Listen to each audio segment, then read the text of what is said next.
everything else. So first of all, how are you and your family doing so far during this tough situation? Um, Everybody's good. Um, Thankful that they're able to go back to school because I feel like that was a weight off their shoulders and our shoulders. Because I tip my hat to all the teachers because at homeschooling is no joke, man. Um, but they're able to go back to school. They doing the distance learning, still wearing a mask, and they're doing a great job at their school with everything. So for the most part, the family's doing well throughout the circumstances, though. So yeah, how many kids do you guys have? Yeah, four, man. Oh, wow. We have four. We have twin boys that are 8.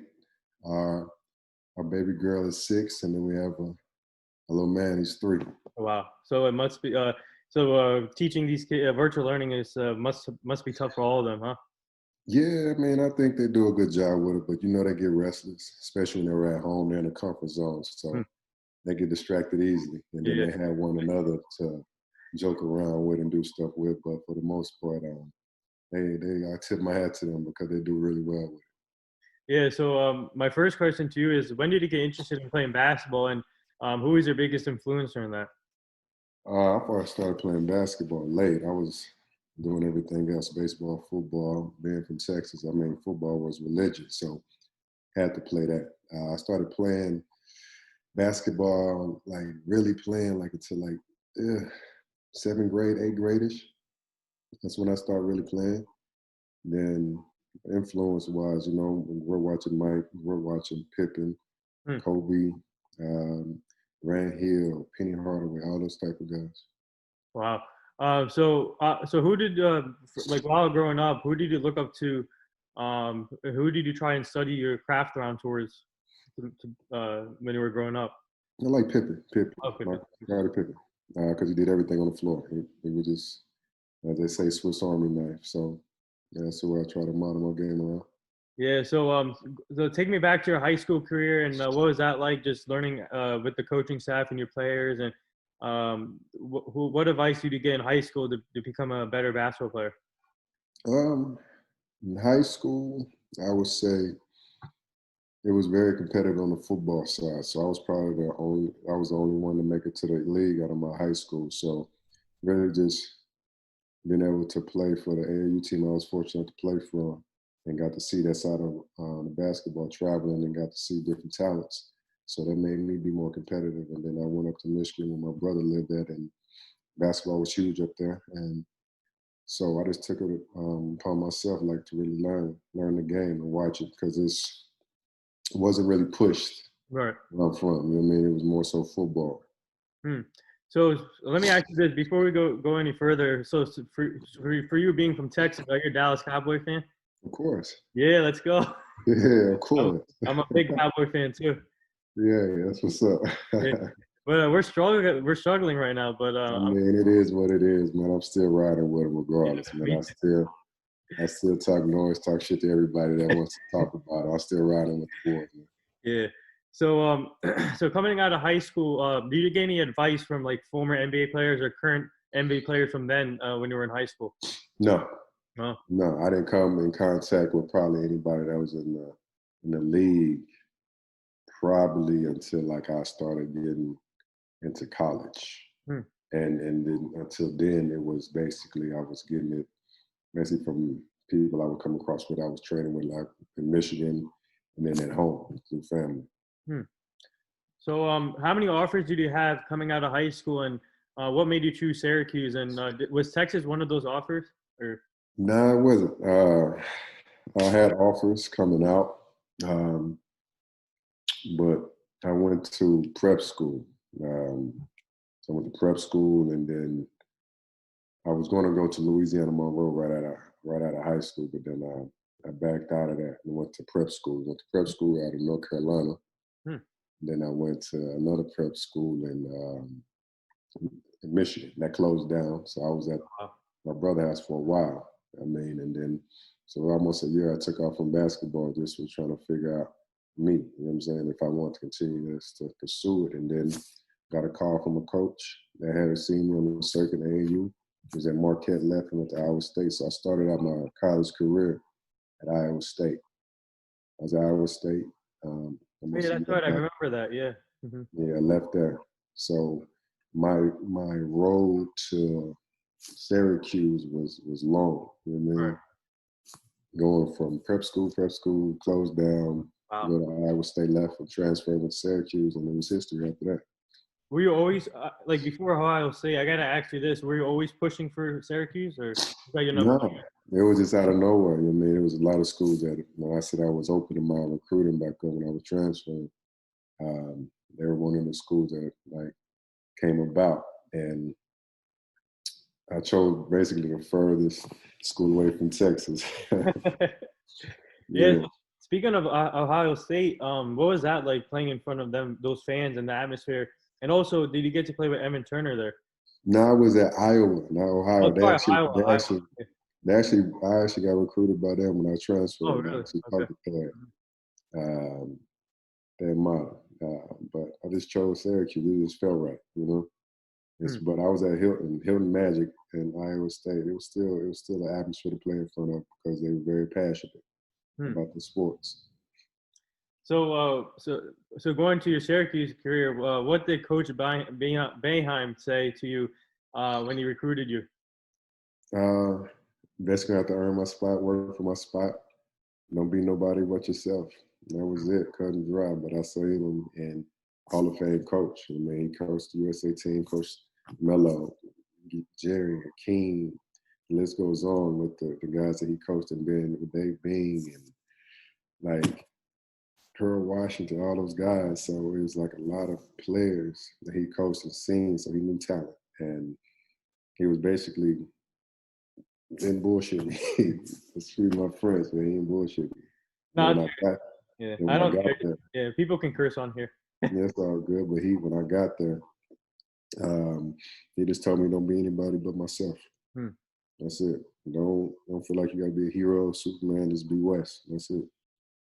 So how grateful are you that Syracuse, when you transferred, how grateful are you that Syracuse was one of the offers? And did you get to play a lot in the first school you went to, Iowa State, Yeah, before? I played a lot when I was there. Um, Definitely was grateful for the opportunity to be there too because I was sitting at the couch going to local junior colleges and local gyms hooping in Detroit. So I was definitely grateful for that opportunity to be there. But at Syracuse, I became me. You know what I Right. mean? I was able to come into my own, and I'm very, very like grateful because it allowed me to grow as a player. Hmm. So what was it like wearing the same uniform as Carmelo Anthony? Obviously, Carmelo Anthony came from Syracuse too. So what was it like wearing the same uniform? And you play the same position as him too. So and what was the atmosphere like in Syracuse?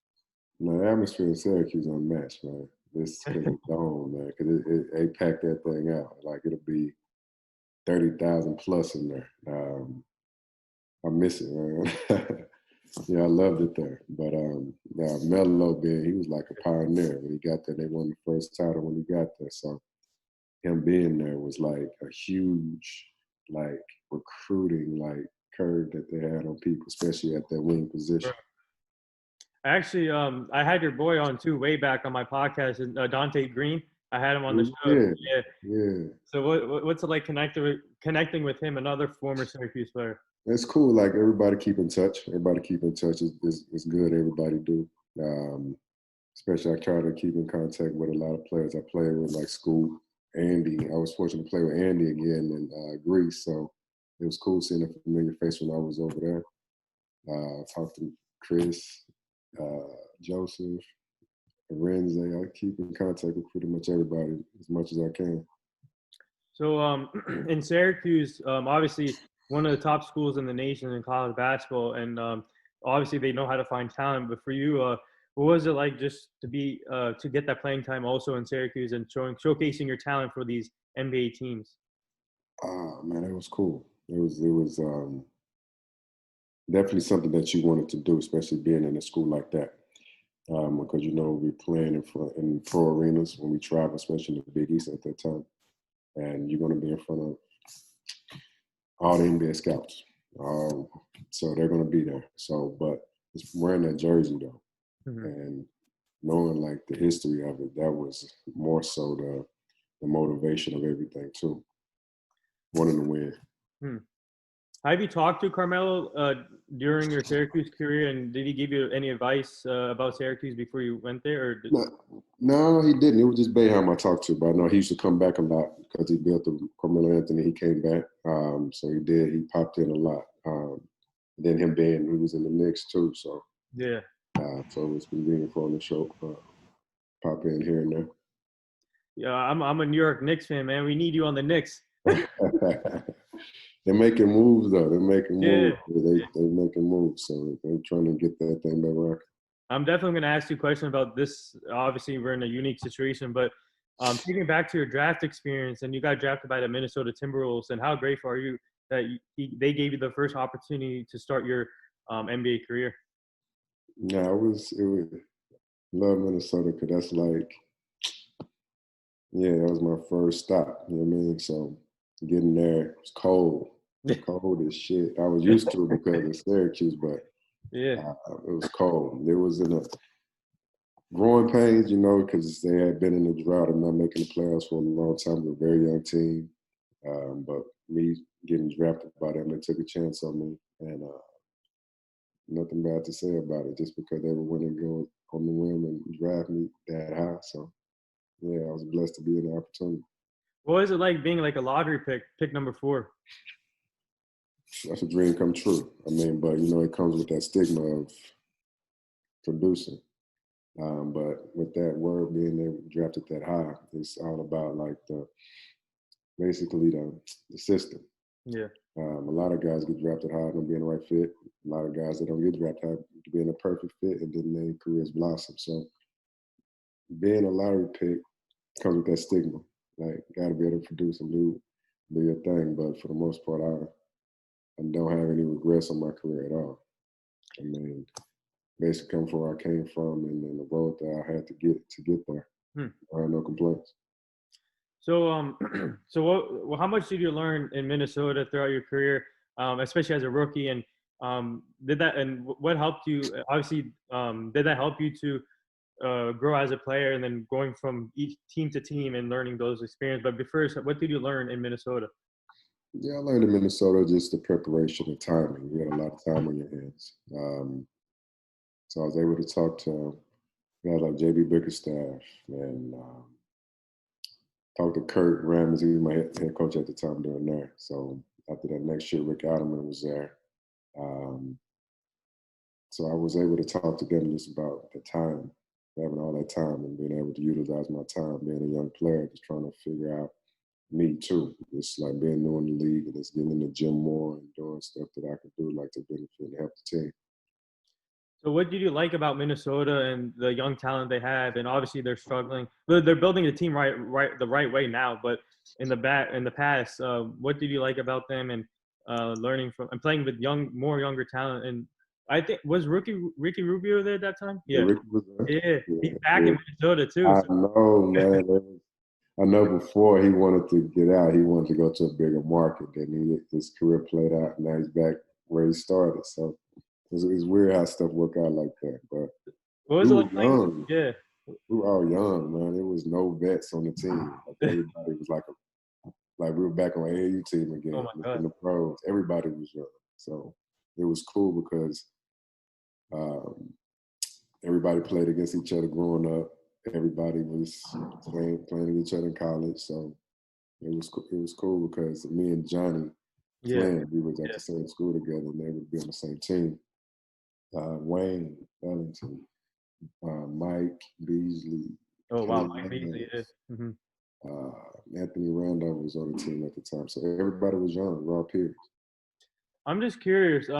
Johnny Flynn was obviously a great point guard in Syracuse. How come it never panned out for him in the NBA? Injuries, man. Huh. Injuries, my man. It's just crazy how certain injuries can affect a person like that. I mean, it affected his way he played. He was so like explosive, quick, fast, and I think it slowed him down. And then it's just the timing of everything, how it happened. It sucked because he never got to really be what everybody wanted him to be. And I know he had aspirations of being more, but those injuries hindered it. So when was the first time that you realized that Ricky Rubio would be a talented player in the league, and what was it like just playing with him in there in Minnesota? Everybody knew that just from watching him in like the USA games, being so young and competing with the USA team like he did. So everybody was waiting for him to come over. But no, once he got in the game, his court vision is second to none. Like he sees the court, he like none other. So everybody knew that. They were just waiting for him to come Yeah. along. So as you know, the NBA is a business, and was it tough leaving Minnesota and the team that drafted you, and obviously you went from Minnesota to Phoenix? No, it wasn't tough. I mean, it is what I mean, it was business. And then talking to the GM at the time, he pulled me to the side in Vegas, and he talked to me, and I knew what it was. So went to Phoenix, and yeah, I wasn't thinking nothing of it. I was just trying to hoop at this point. Yeah, Phoenix is another team that's building right now the right way. They just got Chris Paul, and That's but huge. yeah, that's a huge pick. That's huge. CP Yeah. going there just because the talent that they do have. I know for Book and then for Aiden, that'd be great for them to. Just because he's a leader. Yeah. He can run a team and then being able to put people in certain spots. And then Monty did out there. Monty Williams, he's a hell of a coach just for getting them guys to play, buy into the system. Once guys buy into the system, I mean, it's the only way is up after that. So what did you like about Phoenix, and what was it? Did you get to play with Devin Booker? No, right? No, he wasn't. No, Oh yeah, he wasn't there. No, but but what did you like about Phoenix though? Phoenix was a weird situation. You know what I Yeah. mean? Yeah, it was weird. I mean, the guys on the team were great. I mean, with PJ and Goran and Yeah, PJ. Jermaine O'Neal and the twins, Marquise and Marcus. So it was good that we had a good group of guys, but the organization just needed. They didn't know which way they wanted to go with anything right then. So it was a tough time for them at that point. All right, so I'm gonna combine this question because you got to stay in the Staples Centers back-to-back years with the Clippers and Lakers. So I'm gonna ask you this: what was it like getting the feel of the Clippers and Lakers rivalry? It's like, at the time it was like not a rivalry then. Mm-hmm. They were trying to make it like that, but I feel more so now is the talent that they have on those teams now, with LeBron being there, of course, and Kawhi. Now it can be a rivalry, but before it was it's still a Laker town regardless. I mean, the Clippers have done a phenomenal job since Doc came into town and turned it around. I mean, they became more of a winning team regardless of the talent that they had in the past. But the Lakers is still a Laker town regardless. For sure. But I'm gonna ask you about the Lakers first, and obviously you got to play with the late Kobe Bryant, and it was tough. It's still tough saying that the late Kobe Bryant. Right. What was it like just learning from him and competing with him in practice, and man, playing on the same court with Kobe? It's like hard to put in words. Yeah, it was. Yeah, man, it was everything you probably could think of. Like it was hell of a teammate, hell of a person. Always had his phone door, whatever, available for any question you want to learn. Like he was like definitely a teacher with everything. And me and him definitely, I worked out with him after he came back from his Achilles injury.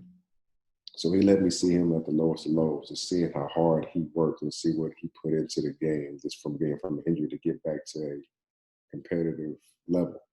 And him doing that, I saw a lot in who and how he trains and who he is, just from hearing the stories and then him talking to me constantly, as far as from a defensive standpoint, just from basketball in general about in life. It was just something I always remember, and I'll never forget that.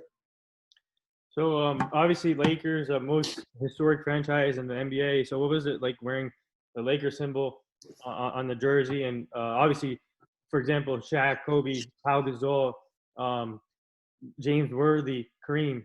What's it like just wearing the same uniform as them? That's it's you got to be. It's held with the standard of winning championships. Championships is their mindset, nothing else. Winning. Yeah. That's it.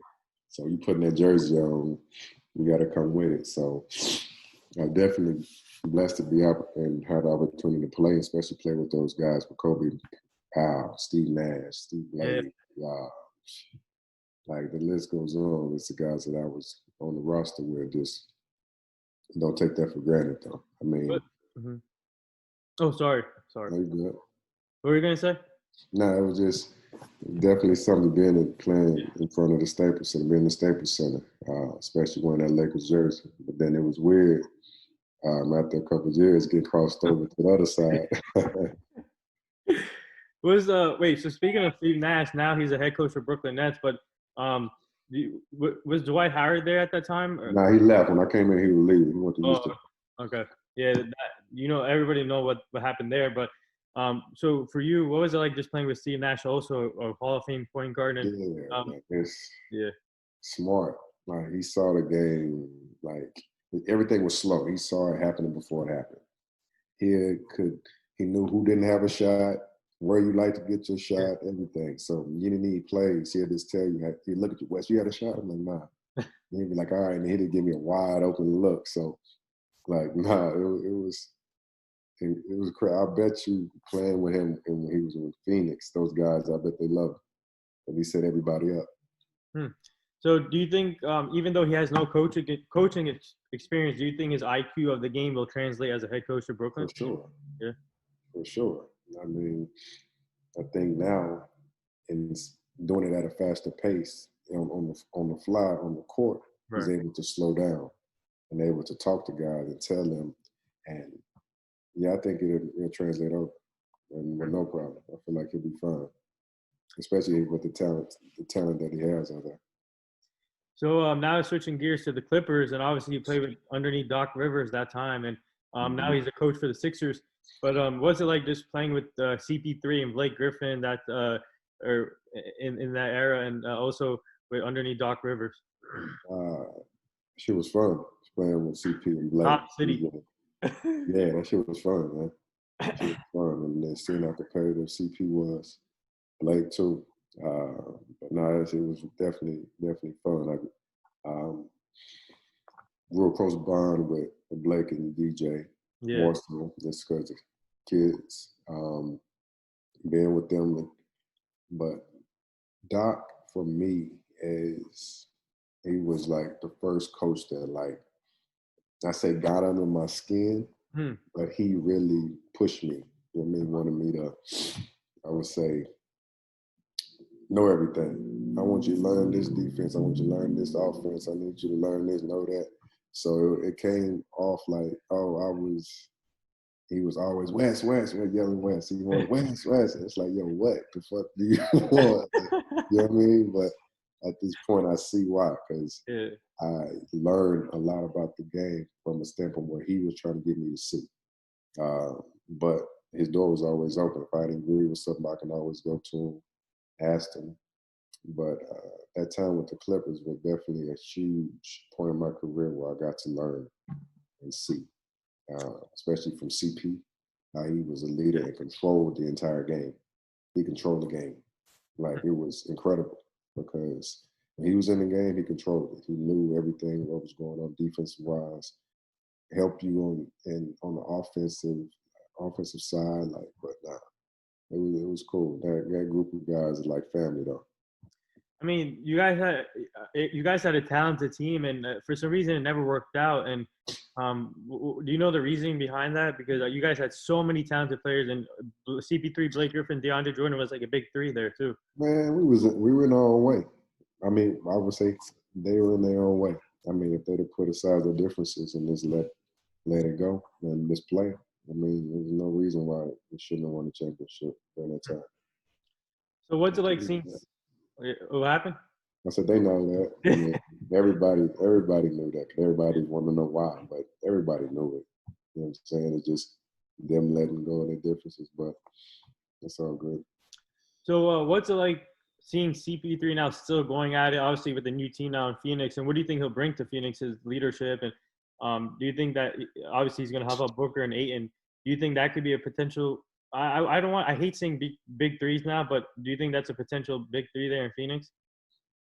I would say big three. I wouldn't say it will help them grow, because I feel like they are going in the right path and adding him, and that will push them to where they need to get to.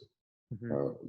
And they will see like what they need to do as far as taking that next step. And I feel like he will help them do that. I feel like that was a great move for them to get him to go there.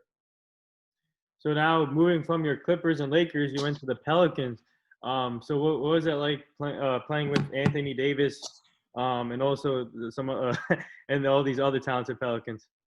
Man, AD is probably one of the most talented people I've seen on the floor, and it's scary because I feel like he hasn't like fully grasped that yet, which is crazy.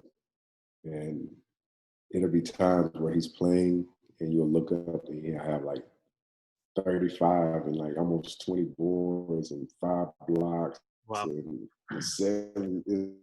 It's crazy. It's like it comes so easy to him, and you don't have to run anything. It's that I was fortunate enough to be able to play with and able to just talk to, just to see what he was really thinking when he was out there, and tell him like, yo, you know you are really good at this game, right? But I feel like him being with LeBron is going to bring out a lot more out of it, which is it's gonna be fun to watch. So if what was it like just being in New Orleans, obviously Mardi Gras town, and what was it playing in front of those fans? And were you surprised that Anthony Davis didn't want to stay there long term? No, I feel like it was time for him too. I mean, like a lot of guys, you see a lot of guys be in a team for so long and then they leave. I feel like it's time for him too. That comes with growth. Time that's changed, so I feel like it was time for him too. Like Drew, same thing with Drew. Drew was another guy that was Drew Holiday. extremely talented defensive wise. I think he's underappreciated. I feel like he doesn't get a lot of credit as he should, because he's a dog, man. Defensive wise, offensively so gifted. So I feel like it's time for him to make that change. So take that next step. He's gonna be great for the Bucks. But New Orleans is definitely a prideful city.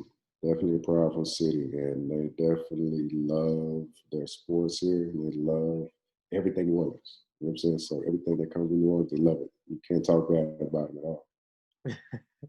For real. So after Pelicans, and then you went to the Washington Wizards, and that's another great team you play. I gotta ask you this after the Wizards, but what's it like just playing with John Wall, Bradley Beal, and actually I had last week I had the Wizards assistant coach Alex McLean, if you know him. Yeah, so I had him on the show last week, and Thomas Bryant tuned in on the live, but but what was it like playing for City of Washington and playing with John Wall and Bradley Beal? John was hurt still, so it was like we both got drafted together, so I didn't really get to get on the floor with him at that time. So he was battling the injury. It's good to see him get back, see him back running around, being himself again. But Bradley Beal, man, that's yeah, Brad tough, man. Like actually guarding him and watching him when he first came into the league until now, dude, man, he's tough, man. And it's both sides, but offensively, like ain't nobody like, oof. Not every night he's giving you 30. Every night. Wow. Every night. So with John and being in DC, but they were doing before the injury, and they were playoffs every year and just wanted them to take that next step. But being out there, it was cool. It was a good atmosphere. It was, for me, it was like in the career wise, it was like weird in the sense of, because I just got traded from Clippers to New Orleans and then leaving New Orleans and going to DC. So it was like I bounced around. So other than that, I was just being out there just going with it. I mean, talking to the guys and just being a professional, because it's other than that, just enjoying the ride until I figured it out. So how hard was it not seeing John Wall on the court and obviously injury issues, but obviously he's back 100%. I'm hearing that's what I'm hearing. I asked Alex this question. He said that he's been training with him and he said he's going to be ready for December 22nd. But for you, how hard was it not playing with him? But what was it like just getting advice from him? And obviously you guys were in the same locker room too. Yeah, I mean, for me, um, his health was number one because it's like any player, any that's been dealing with an injury like that, you want to be on the floor. But seeing him get back to full strength and being able to make that return from an injury like that, I mean, that's just a blessing because a lot of players be battling that and don't come back the same. But he's back running around and jumping and being himself again, so that's good for him, good for DC. So, but no, this really, I don't think it was about ball. When me and him saw each other in the locker room, we was talking just to talk. It was like good to see one another. Hmm. So obviously after the Wizards, you went overseas. So what was that like? And obviously it's a different style of play than the NBA. So what did you learn over there? And did you learn any languages there when you were playing overseas? My kids did. My kids learned Greek. I mean, I learned a couple words just for being on the team with everybody, but the culture of everything, it was incredible because you go over there with a sense of unknown. You don't know anything. Like you can read and hear, but actually experiencing it, it's a different feeling. The fans there are by far the craziest and the most, I would say, loyal fans I ever experienced because they're so passionate about their team. And it was something that you had to see and feel. You know what I'm saying? Because the course of the game, they get into it, flares, the drumming, the chanting, the screaming, the throwing stuff. It's cool, man. It's cool. So obviously Giannis is big there too, and so Yeah. so was everyone wearing how big were the jersey sales there and were in Greece? Was Giannis like the top seller jersey wise? I don't know, but I'm pretty sure he is. I mean, you've seen that a lot of other NBA player jersey, but him being from Athens, yeah, I'm pretty sure it was a shoe. A lot of kids wearing the shoes. Um, he always go back. It's a beautiful city. It's a beautiful city. So, yeah, I would think so. Yeah. If I had to guess, I would say yeah. So how obviously all right, this is $1 million question. Are you making a comeback to the NBA? Yeah. Okay. So Yeah. so as you know, today's NBA free agency at 6 p.m. Eastern. Once it hits 6 p.m. Eastern, has any teams contacted you or not yet? No, not yet. I mean, but I'm playing it by ear because I'm definitely open to anything as far as if it's that side of the court or the other side of the court. It's like I'm open for anything. You know what I mean? So at this stage of my career, it's like I'm just taking it for what it is. Definitely still competitive, still want to play. But I'm not opposed to being on the other side of the ball either. Oh wow. Okay, so you want to be a coach too? Yeah, if it comes time, yeah, for sure. Wow. Okay, that's breaking news right here. Yeah. But no, but the Knicks need a wing player too. But Nah, I love Leon that. Rose, if Leon Rose is listening, Right. contact Wesley Johnson. That was my coming out party, so to say. So the Garden has a special place in my heart, man. Like I was fortunate to be accused, and then we had our first tournament there, and that was like everything. You know what I mean? So the Garden is definitely like I feel at home there. So looking at your career so far, how grateful are you to play with so many great players, Hall of Fame players, and obviously you won the Greek League champion and being the NBA rookie all team second team in NBA rookies. And how grateful are you to be in this position right now? Yeah, I'm blessed. If you would have told me this growing up, I wouldn't have believed you. Yeah, I'm blessed because yeah, if you don't make everybody has a dream of being in the NBA, but not where I'm from. It's more so football players. So Yeah. beyond blessed, man. So what advice would you give these young kids that are trying to reach for their goals? Never give up. Stay confident in yourself. Continue like to work at your craft. Meaning, play every day. Play with older kids. Play with older people. But just continue to work. That's all it is. Just continue to work. When you feel like you're not working hard, work hard. But no, just have confidence in yourself. That's the main thing. That's the only battle I would say that a lot of people probably have is the confidence. But if you have confidence in yourself and you know you're putting in work, you're gonna be good. So we have a question. One of my friends, he does a podcast too. You should definitely check it out. His name is Global Comedian. So he has a question for you. He sent it yesterday. He's 14. He's 14 years old. He's interviewed over 1,000 people on the show, in person, and most of them on the show too. So For sure. yeah, he wants to know, what do you think of the idea of having kid sideline reporters now? I mean, that'd be cool because they ask different questions. I feel like players or people let their guard down some because it's a kid. You know what I mean?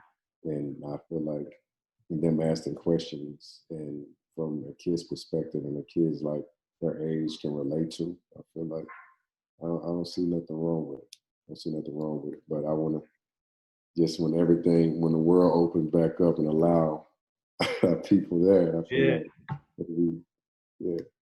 And he wants to know if you can come on his podcast too. When is it? When he won't? He's open in December. If you have anything available in December, That sounds good. mm-hmm. Yeah. I'll let him know.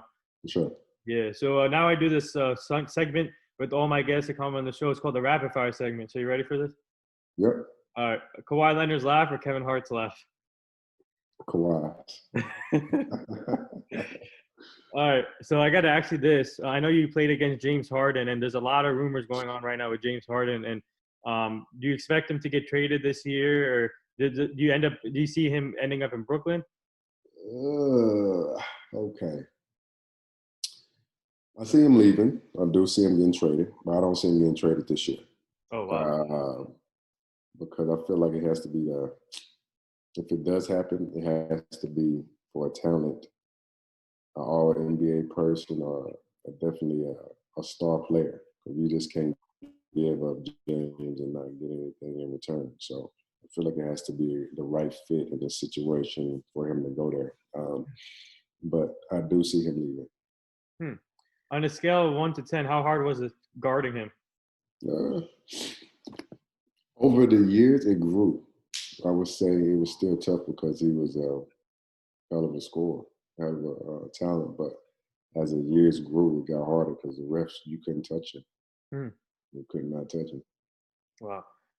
Favorite memorable game that you played in Syracuse and in the NBA so far? Probably both of them. It was basically when Boeheim won his 800 game. I was a part of that. And when Kobe passed Jordan. So what was that like in the building when Kobe passed Jordan, and what was that like, the atmosphere? It was actually in Minnesota. It was a free throw. Oh. So it was actually kind of playing against your former team. Yeah, from my former team, and it was like a quiet situation. Everybody was just waiting for him to make it. Yeah, so it was actually cold in the arena because it was like freezing outside, and it was quiet, no music, nothing. So. What have you been doing training-wise during this pandemic just to get ready for the season in December? Anything, cycling, running, boxing. Always it's on the court, but a lot of different stuff. Yeah, he's trying to switch it up because can't do one thing, get bored. So he's trying to do different stuff to stay active. So whoever doesn't know about you, what do you bring to the game? Versatility, defense. As I got older, now it's a lot of knowledge just because I've been around, players' tendencies and stuff now. So other than that, just that defensive and versatility, being able to space the floor. So obviously this year the draft happened recently this week, and it was obviously virtual draft. So what's your overall thoughts on this draft? And obviously Minnesota was number one. They got Anthony Edwards, and then then you can see the rest. But what was your overall thoughts on the draft? Um, One of the draft is with the players now. I feel like there's a lot of talent in that draft. So it's going to be interesting to see how everybody pans out. But for the most part, I feel like everybody got the needs that they wanted to, especially the teams that went high. I think they drafted who they needed, and they felt like that'll work for their team. So it's going to be interesting with Anthony, D'Angelo, and Cat. That'll be fun. Like then adding Ricky with that too. That'll be fun to watch his athleticism. And Man, that Minnesota team. Yeah, I'm interested to see. So, and then everybody, of course, everybody want to see how Melo pans out with the Hornets, and it's his career. And what's it, Jameson? James Wiseman from Golden State. Does he remind you of Anthony Davis? He does, and I just want to see how he's going to play with Steph. All right. I just want to see how he's going to play with Steph and Draymond. I feel like Draymond will help him a lot. So it's going to be interesting to see. Speaking of Golden State, what was your reaction when you heard the news that Klay Thompson is just devastating? And he's a great player, fantastic player, and now he's going to miss 2 years in a row. Yeah, man, that shit sucks. But prayers and everything goes out to him. But we're hearing that, it was like, damn, man, I can't. Like he came back and he was back working out, running and doing this, but it hurts to hear that. Did you reach out to him or? No, I didn't. But no, yeah, it sucks to hear. I really thought the Warriors could have been contenders this year. I think they can still be contenders, but not. I don't think they can compete for the championship without Klay Thompson. They need Klay Thompson, but they just got Kelly Oubre though. That's a great pickup. I like that. A great pickup. Yeah, it's a great pickup. So him and Wiggins, Draymond back and Steph back. Wiseman.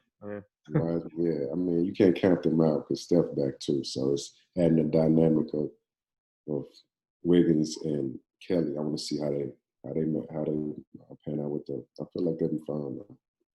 So I gotta ask you about So I gotta ask you about the new. Obviously, I'm a big New York Knicks fan. So I gotta ask you about Obi Toppin. What do you like about him?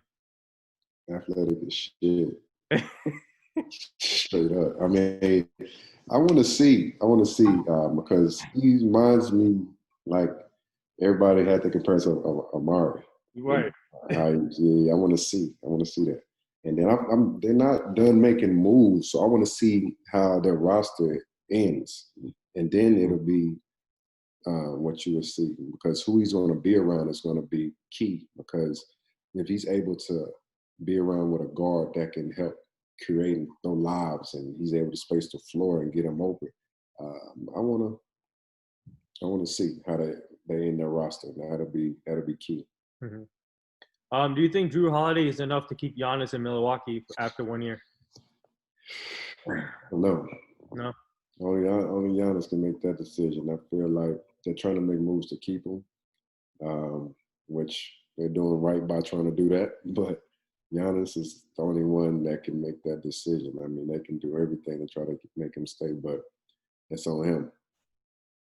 So for you, when you look for the other team, are you looking for a contending team and you want to win? Obviously, you want to win the championship, but are you looking for the right team, or what will it come down to for you yourself when you decide? I feel like if anybody reaches out, that's the right team. Mm-hmm.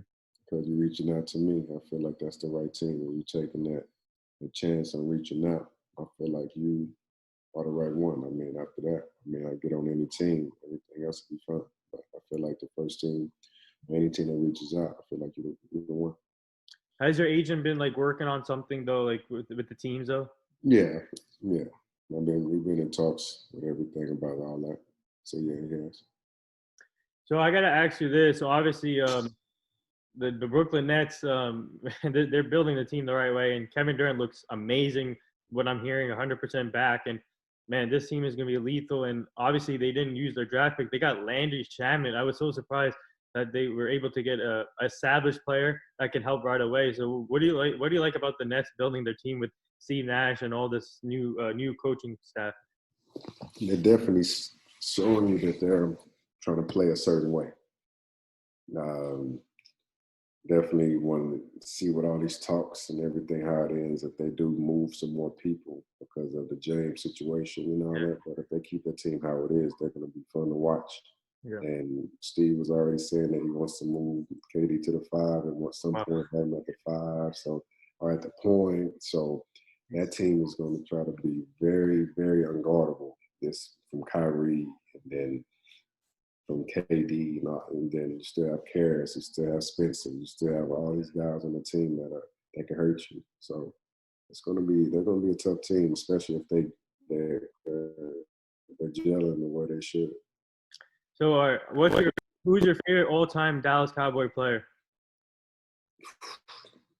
Man, that's can't. Oh, I don't know, Dion or man, there's too many. Yeah, I'll say prime time. Yeah. Do you know the reason why? I mean, obviously we have a lot of talent in the Cowboys, and I don't know what's going on with their team. And so obviously Dak Prescott, that was horrible.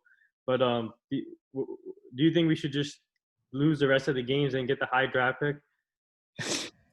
Honestly, it's not going to be. I don't know if we can just lose. We've been losing anyway. So, yeah. So I just feel like they should just play because it ain't been in our favor anyway. I don't know if they're trying to lose, but it ain't been working out now. I feel like we're going to get it regardless. Yeah, it's hopefully by next year we can turn it around because this is a Super Bowl team, in my opinion. The talent we have. We always have talent. Yeah. But my next one here, a couple more things. How many ankles have you broken so far in your career? Younger, a lot.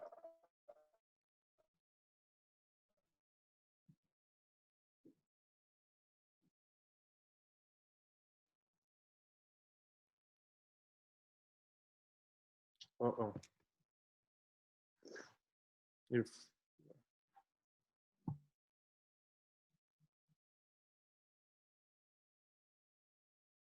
Yo, can you hear me? Can you hear me? Yeah, I can hear you. Yeah, your screen froze a little bit. Yep. Oh, okay. Okay. You can hear me now? Yep. All right. Yeah, I asked you how many ankles have you broken so far in your career? It's been a lot. And I dunked on a lot of people too, though. So, yeah. So obviously tonight is NBA free agency. Did you see any moves happening today? Say what? Do you see any moves happening today? Did I see any moves happening? Yeah, today. I think so. I think they'll be a little later. I feel like something will happen out of nowhere and it'll shock everybody and everybody get back talking again. It'll happen.